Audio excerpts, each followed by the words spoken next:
تفسیر خزائن عرفان کے اندر علامہ سید نعیم الدین مراد آبادی رحمت اللہ علیہ لکھتے ہیں کہ جو مسلمانوں کے درمیان اختلاف اور پھوٹ پیدا کرے وہ شیطان ہو۔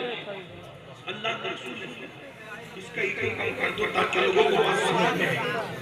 اللہ کے رسول صلی اللہ علیہ وسلم فرماتے ہیں جو مسلمانوں کے درمیان جدائی اختلاف پیدا کرے، فتنہ پیدا کرے، لڑائے، مسلمانوں کو آپس میں لڑائے، وہ شیطان کی اولاد ہے، وہ شیطان کی ذریت سے ہے۔ دو دوستوں کے درمیان پھوٹ نہ ڈالو، دو بھائیوں کے درمیان پھوٹ نہ ڈالو، یہ چغل خوری کی نحوست ہے۔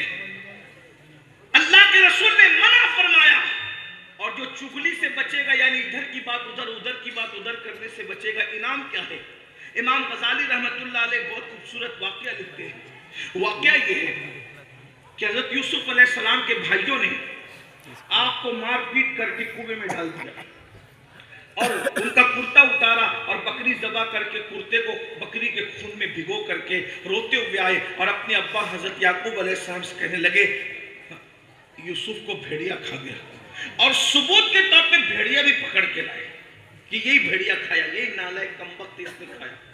یوسف یعقوب علیہ السلام نے بھیڑیے کو دیکھا اور بھیڑیے سے کہا او بھیڑیے، تجھے میرے معصوم پہ رحم نہیں آیا؟ اتنا خوبصورت سا میرا ننھا یوسف تو کھا گیا، تجھے شرم نہ آئی؟ تجھے خیال نہ رہا؟ انبیاء جانوروں کی باتیں سمجھتے ہیں اور جانور انبیاء سے باتیں کرتے ہیں۔ حضرت یعقوب نبی تھے، تو بھیڑیے نے کہا اے اللہ کے پیغمبر، آپ بھی نبی ہیں اور آپ جانتے ہیں کہ آپ کا یوسف صدیق بھی نبی ہے، اور جانوروں پر اللہ نے حرام کر دیا ہے کہ وہ نبی کا جسم کھائے۔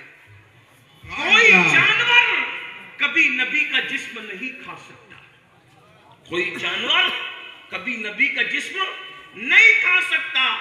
زمین پر بھی حرام ہے کہ نبی کا جسم کھائے، اور جانور پر بھی حرام ہے کہ نبی کا جسم کھائے۔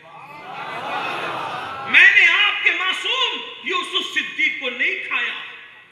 تو یعقوب علیہ السلام نے کہا پھر میرے بیٹے کا کیا ہوا جب تو نے نہیں کھایا؟ کہا مجھے سب پتا ہے کہ آپ کے بیٹے کے ساتھ کیا ہوا، مجھے سب پتا ہے۔ تو یہ اب بیٹے تو کھڑے تھے، وہ سمجھ نہیں رہتے کیونکہ یہ جانور بات کر رہا تھا یعقوب علیہ السلام سے۔ تو جانور سے کہا بھیڑیے سے جب تجھے سب پتا ہے تو بتا میرے بیٹے کے ساتھ کیا ہوا؟ کہا پتا ہے مگر میں بتاؤں گا نہیں، اگر بتاؤں گا تو یہ چغلی ہوگی، چغلی، اور اللہ کو چغل خور پسند نہیں ہے۔ سبحان اللہ۔